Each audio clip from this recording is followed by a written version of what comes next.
കേരളത്തിൽ അനുവാദമില്ലാതെ പ്രവർത്തിക്കുന്ന 183 സ്കൂളുകളെ പ്രാഥമിക അന്വേഷണത്തിൽ കണ്ടെത്തിയിട്ടുണ്ട്.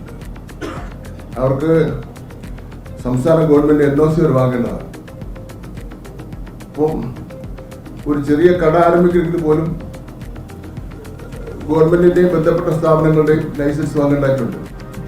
ഇതിവിടെ നടന്നുകൊണ്ടിരിക്കുന്നത് അവർ തന്നെ സ്വന്തമായി തീരുമാനിച്ച് സ്കൂൾ ആരംഭിക്കുക, അവരെ ഫീസ് ഘടന നിശ്ചയിക്കുക, അവർ തന്നെ പരീക്ഷ നടത്തുക, ടീച്ചർമാരായ യാതൊരു ക്വാളിഫിക്കേഷൻ ഇല്ലാത്ത ടീച്ചർമാരെ പോലും നിയമിക്കുക, അവർക്ക് ശമ്പളം യഥാർത്ഥത്തിൽ കൊടുക്കേണ്ട ശമ്പളം കൊടുക്കാതിരിക്കുക, ഈ കാര്യങ്ങളൊക്കെ തന്നെ നടന്നു വരികയാണ്.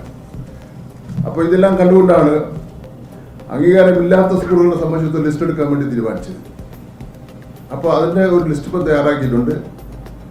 ഒരു 1ാം ക്ലാസ് മുതൽ 10ാം ക്ലാസ് വരെയുള്ള ക്ലാസ്സുകളിൽ ഒരു സ്കൂൾ ആരംഭിക്കണമെങ്കിൽ കുറേ മാനദണ്ഡങ്ങളുണ്ട്. ഭൂമിയുടെ കാര്യത്തിൽ, ഗ്രൗണ്ടിൻ്റെ കാര്യത്തിൽ, ക്ലാസ് റൂമിൻ്റെ കാര്യത്തിൽ, അധ്യാപകരുടെ കാര്യത്തിലൊക്കെ ഇത്ര മാനദണ്ഡമുണ്ട്. അപ്പോൾ ആ മാനദണ്ഡങ്ങൾ പാലിക്കുന്നുണ്ടോ ഇല്ലയോ എന്നുള്ള വിവരം അവർക്ക് നോട്ടീസ് കൊടുക്കാൻ വേണ്ടി തീരുമാനിച്ചിട്ടുണ്ട്.